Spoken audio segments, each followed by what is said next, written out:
Hello everyone, let me start with a little book that was published last year and whose author is likely to have less fans among you than Chantal Mouffe.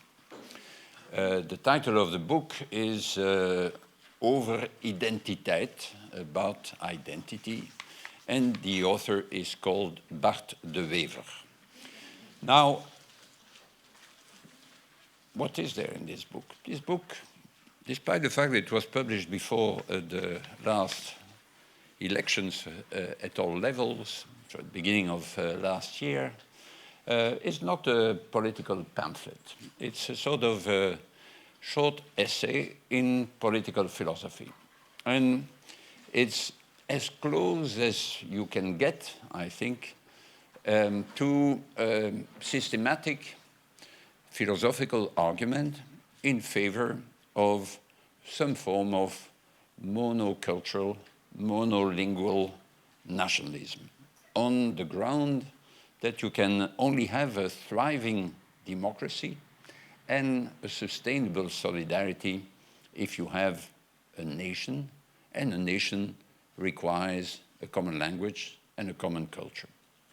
Somewhat more precisely, the book has two main claims, contains two main claims, and is articulated around these two claims. First claim is Flanders, for those who come from outside the borders, from beyond the borders of our little country, so Bart de Wever is the chair, the leader of what is now Belgium's main party, or has been Belgium's main party since 2014, and the party is called N-VA, Nieuwe Vlaamse Alliantie, and it is a Flemish nationalist party. And so Bart de Wever's first claim in this little book is that Flanders needs to become a nation around a Leitkultur, a culture that doesn't need to be the exclusive culture of the people, but needs to be the leading culture for this national community. And this what is the content of this Leitkultur? It is, he says, the values of the Enlightenment. That means sometimes characterized as liberty, equality, fraternity, sometimes characterized by the primacy of reason, values of the Enlightenment. Who are his adversaries in this, related to this first claim? There are three categories, two of which are unlikely to be represented in this room, but the third one probably yes. First set of adversaries, they are the fundamentalists, whether Islamic or Christian. He emphasizes the fact that in history there have been many extremist, fundamentalist Christians too. It's not something that is reserved for one particular religion. First set of adversaries, first set of people whose views are incompatible with the values of the Enlightenment, the Leitkultur he wants to see adopted, or is already adopted by Flanders. Second set of adversaries, they are the clash of civilizations people. So people who believe that there are distinct civilizations that are incompatible with each other, incommensurable with each other, and only the fight will determine, sometimes a military fight will determine which one will win out. Perhaps also the economic fight. This view he attributes to extreme, to far-right parties, such as Vlaams-Nederlands. And then there is a third set of people he sees as adversaries to this Leitkultur, and there are people he describes as postmodern cultural relativists.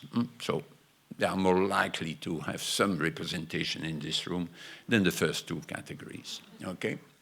So that's about the first claim. Also, Flanders needs a Leitkultur, and not only Flanders, any community, political community today needs some sort of Leitkultur, any belief that this Leitkultur should be, in the case of Flanders, and probably also in the case of other nations or potential nations, this Leitkultur should have as at its core the values of the Enlightenment.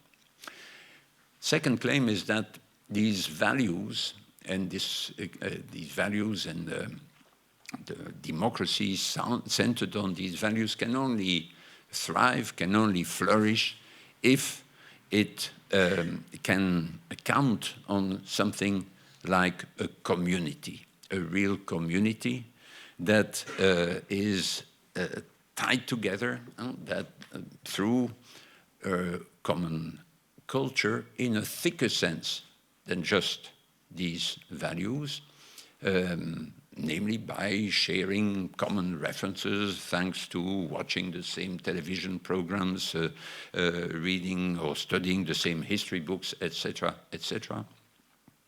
And in order to have that, to have this common culture, it's essential to share a language. If you don't share a language, you are not going to share the media, you are not going to share the literature, etc. Okay? So, for this second claim, he has a different set of adversaries, people who may share the Enlightenment values he defends, but do not give the same importance to the existence and the flourishing of a community. There are two sets of adversaries here. On the one hand, you have the cosmopolitan individualists, so the Verhofstadt type, people who believe that these national communities are passé, we should respect the values of the Enlightenment, but the best way of doing so is by smashing the borders as much as is possible in the name of individual freedom. And then you have a second set of adversaries that consists in multiculturalists, that is, people who believe that in our diverse, culturally diverse societies, we should make room for the various cultures in a way that in the end tends to separate these various cultures from each other, because they might have not only their own churches, mosques, or whatever, temples, they will have their own schools, they will have their own sports associations, cultural associations, etc., but they will live side by side. So for him, these are two sets of adversaries, because he believes that we need one community, one single community on a territory. So this is the philosophy behind what should be then the program, the vision for the future of his party or of any nationalist political formation. So what form should it take ideally? Well, obviously, in our little officially bilingual, trilingual country, ideally the best thing is to split it up into at least two distinct nations that would form their own community, each centered around these Enlightenment values, so the Flemish nation and the Walloon nation. That's ideally, and there's nothing in principle more dramatic about that than the splitting up of the Czech Republic and Slovakia. That can get on better with each other after the splitting than that did before. Perhaps just in the same way as my own university or one of my two universities, the Université Catholique de Louvain, gets on much better now with the Katholieke Universiteit Leuven than our two universities did when we were, in fact, before the splitting of these two institutions and the moving of one of them to beyond the linguistic border. So, in principle, you should say that's the ideal. But there is a problem. There is a problem, and it's called Brussels. Brussels is a problem. Because for a Flemish nationalist, there is a difficult dilemma. you could say, well, what is Brussels now? How many people are able to speak French in Brussels? Well or very well, according to the best figures we have, good figures, pretty recent, 87% of the population. It's down from 96%. Dutch, 16% of the population say they can speak Dutch well or very well, down from 32% at the beginning of the century. Okay. Now, overwhelming majority of people able to speak French. The people who have Dutch and Dutch only as their mother tongue is below 5% of the total population. So therefore, one option would be the most consistent in a way with this nationalist program. Let's have a nation francophone, including Brussels, Wallonia and Brussels, and then a Vlaamse natie next to it. And it's at the moment not connected, but between Brussels and Wallonia, there are some so-called communes with linguistic facilities where there are far more people speaking French than speaking Dutch anyway, so that's a little cosmetic surgery that would be done in order to have a territorial continuity. Not so as to enable the Walloon tanks to go and help the Brussels population if it were attacked, but just so that it would look better on the map. Now, that's the first option. So, could you be, as a Fleming, enthusiastic about that possibility? Not really, because you could think, well, how silly could you be? I mean, you are in a country now with a majority of Flemings, 60% of Flemings, and a country in which you are the majority that controls that city, that is the capital of the European Union, and that is located in the middle of your communication network, that is in the middle of the main metropolitan area in the whole of the country. And you would give that up. Crazy. So if you reject option one, that is leaving Belgium without Brussels, then what about leaving Belgium with Brussels? Could try the Catalan way, but not really very promising. And given the figures I gave before, I mean, there is no way in which you could do that while respecting the institutions, the two-thirds majority in the federal parliament, and as Bart de Wever and other members of his party have insisted, their political philosophy is evolutionaire, not revolutionaire, so it's a conservative party, they say, and so therefore they have to comply with the present institutions, and so it can only happen if there is an agreement also on the part of the other component of the country, or the other two components of the country, which will never come. Okay, so you have this dilemma. Either you consider something that is clearly impossible, the second option I mentioned, or you have to consider something that's really desirable, indeed totally stupid, if from the interest of Flanders. So they are stuck together. So if we meet again in deBuren at the end of this century, Belgium will still be there. And, but it may have to change. And so Bart de Wever and the N-VA realized that. And so they said, no, we are no longer separatists. Yeah, it's in Article 1 of our statutes, but forget it. The Socialist Party had, as Article 1 of their Charte de Carignan, they had the nationalization of the means of production, and they gradually tried to forget it as much as I could, and then make people forget that it ever was there, and the same is happening to Article 1 of the statutes of the N-VA.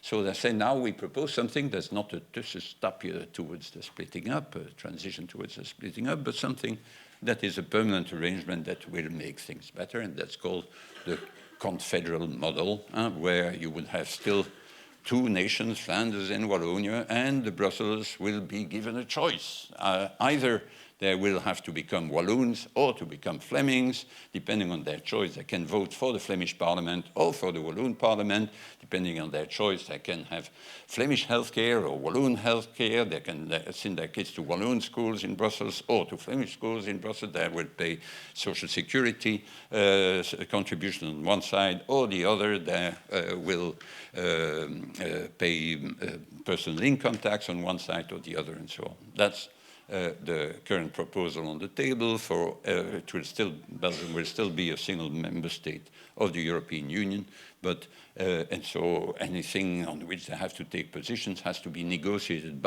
within a mini government consisting of 6 ministers, 3 chosen by each of the 2 nations, and also by something that would be called the Belgian Council, parallel to the European Council, consisting of the minister-presidents of the 2 nations. So I'm not going into further details about that because I'm using all that to illustrate a general problem, but also to insist on the fact that, of course, the initial impulse is not silly at all. The idea that you need to create or to develop, to strengthen, to maintain, to reproduce something like a nation in order to make democracy work better. And the point of doing so was beautifully expressed a long time ago by one of my intellectual heroes, John Stuart Mill, in 1861 in a famous chapter on nationality in his book Considerations on Representative Government. And I'll read you a paragraph from that book, which I think is extremely insightful about the sort of situation we live in a country like Belgium, but more broadly in the European Union taken as a whole. Here is what he says. When the sentiment of nationality exists in any force, there is a prima facie case for uniting all the members of the nationality under the same government and a government to themselves apart. This is merely saying that the question of government ought to be decided by the governed. One hardly knows what any division of the human race should be free to do, if not to determine with which of the various collective bodies of human beings they choose to associate themselves. But, he says, where a people are ripe for free institutions, and he means by that democratic institutions, there is still more vital consideration. Now comes a very famous sentence. Free institutions are next to impossible in a country made up of different nationalities. Among a people without fellow feeling, think about Belgium today, especially if they read and speak different languages, the united public opinion necessary to the working of representative government, that is democratic government in this language, cannot exist. The influences which form opinions and decide political acts are different in the different sections of the country. An altogether set of leaders have the confidence of one part of the country and of another.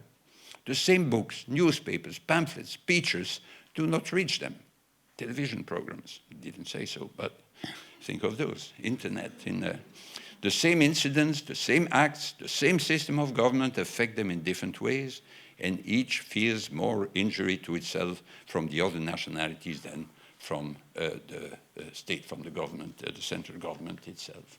So there is something very important there to understand that for a democracy to work well, you need what he calls a united public opinion. People need to be able to constantly hear, listen to arguments, information that come from the whole of the country concerned. And of course, if you have different languages, different mother tongues, especially and certainly, and unless you have something that proved impossible in this country, which is symmetric bilingualism, then you don't have that united public opinion, and you don't have one democracy, but, as some people say, 2 democracies in this country, and this is not viable. And so this is, so in tempore non suspecto, a justification for the sort of aspiration which you can find in the Flemish nationalist movement and indeed in nationalist movements elsewhere. So this is in a way, this quote is a reply to one of the questions that was formulated in the presentation of this part of the conference, which was how real is the supposed essentialism of monoculture, and what might we identify as the positive qualities of its self-image? Might even historic emancipation movements be considered monocultural? And of course, in nationalism, in the history of Europe, and even more in the history of the world with the fight for independence from colonial powers, nationalism has this emancipatory component. Okay, so what so does it mean that, in fact, we should really aspire to that as an ideal? Mill himself, in fact, in that same chapter, says that this is not the ideal. And he said a bit further, so broadly marked a distinction between what is due to a fellow countryman and what is due merely to a human creature, to a person as a human, is more worthy of savages than of civilized beings, and ought and should, with the utmost energy, be contended against, be fought against. And this fight, he says, is one of the worthiest to which human endeavor can be directed. Yet, in the present state of civilization, we shouldn't try to keep different nationalities of anything like equivalent strength under the same government. So in other words, it doesn't make this nationalism a sort of ideal in itself, just that under the present state of civilization, as he puts it, this is what we need to do, because and so despotic regimes could survive for centuries without problem in multilingual entities. But once you move to democracy, as the Austrian Empire was beginning to do at the time, as the Ottoman Empire did, more recently as the Soviet Empire did, as Yugoslavia did, as soon as you introduce democracy, then, he says, then the political borders will tend to coincide with the national borders, and in particular with the linguistic borders, okay? So that's the challenge, but have we now reached beyond that? Are we at another stage in civilization? Well, I think we might not be at another level of civilization, but we've reached a point where the degree to which our communities, that is our populations, territorially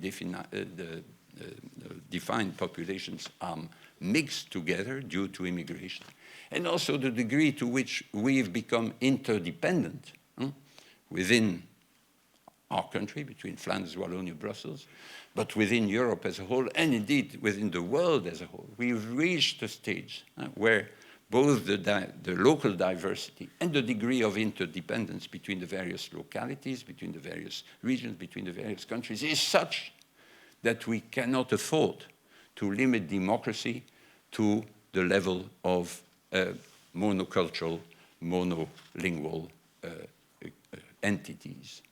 What we need to do is make democracy work. It will be more difficult, unavoidably, make democracy work in multicultural or culturally diverse, linguistically diverse entities. What is required for that purpose? And I'll finish by giving some illustrations of what is required. In a way, and just even at any local level, and so that's also an answer to a question that was put here, which is, given the supposed failure of different forms of multicultural projects that has been proclaimed across the political spectrum, what possible alternatives might serve us for the future? Is it now the time to think more speculatively about concepts such as multiculture or pluriculture as options for being and living together? Don't know whether these concepts, multiculture or pluriculture, are very helpful, but what we certainly need to do is make our very diverse, I prefer to speak about cultural diversity than about multiculturalism, because multiculturalism supposes that you have these various cultures that are really a set of monads, clearly distinct from each other. Of course, there are all sorts of gradations within and differences, internal differences within any culture. So it's much better, in my view, to speak about cultural diversity than about multiculturalism or anything like that. And what we need in our culturally diverse and linguistically diverse societies is, of course, on the one hand, enable people to meet within these communities. And communities like mosques in these countries, or evangelical churches, or Catholic churches for the Poles or for the Filipinos or so.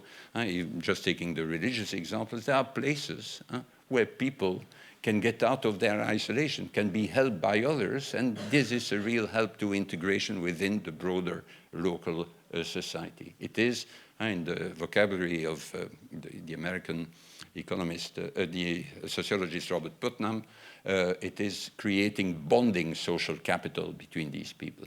But at the same time, it's essential to create what he calls bridging social capital across the borders of these various communities, these various cultural groups, not through negotiation by their bosses, but through percolation, permeation between people. And people who can do that more easily if they are already integrated within some sort of community, not as ideals. And we shouldn't see bonding social capital within these groups and bridging social capital as contradicting each other. This is part of what needs doing. But the fundamental key, at whatever level, is to create both the capacity and the incentive to communicate with each other across the borders of the cultural groups and the linguistic groups. And that means very different things, and I give just sort of elliptical illustrations at the various levels. Start with Europe. Europe, for me, the European Union, for me, is in the first place a conversation. I live in the European Quarter here, and 6, 7, or 8 times per year, I have a helicopter flying over my house.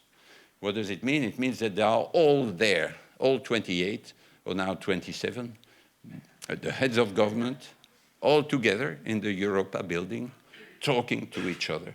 All these people with busy agendas have to make time to come to Brussels in order to talk to each other. They can't be replaced by their deputies, they can't be replaced by their chiefs of staff, they have to come personally.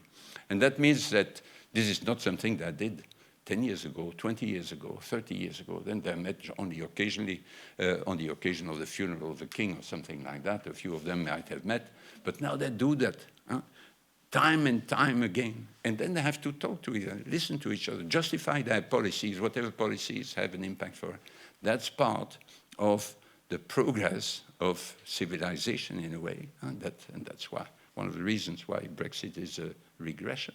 And where they have to deliberate with each other, talk to each other, always imperfectly, and there is always some hypocrisy involved, but it is absolutely crucial, of course, not only at the top, but at all levels, and the presence in Brussels of a thriving, active, transnational civil society is extremely important.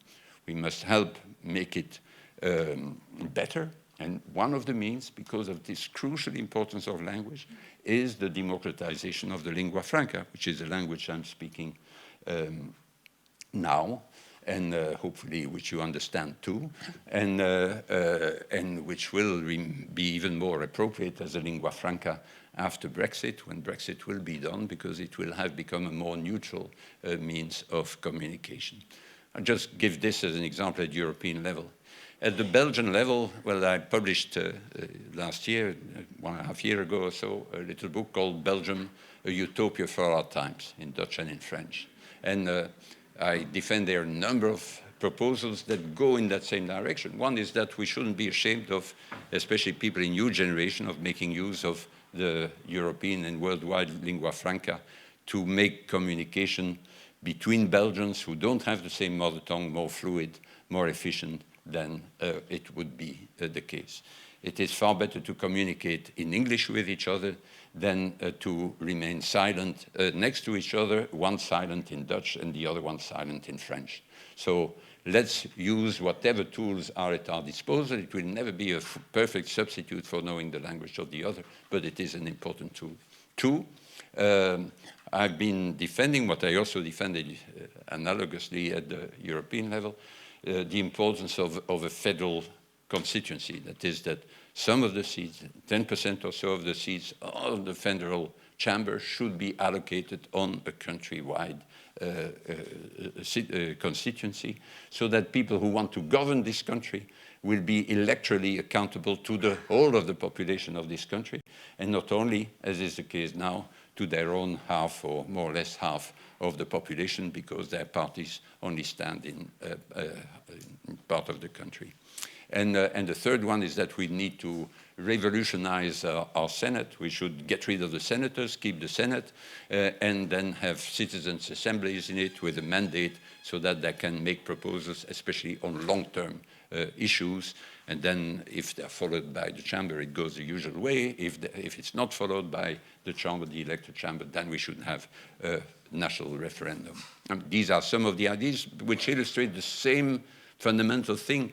If there is this absence of a spontaneous unified public opinion, Mill's terms, because we don't have a common native language for the whole of the country, for the whole of Europe, then we need to have specific institutions and a specific language policy in order to make that more possible. And finally, just an example to finish with Brussels, more locally. Of course, we need to proceed along the same lines. Brussels, can Brussels ever be a nation? Of course not.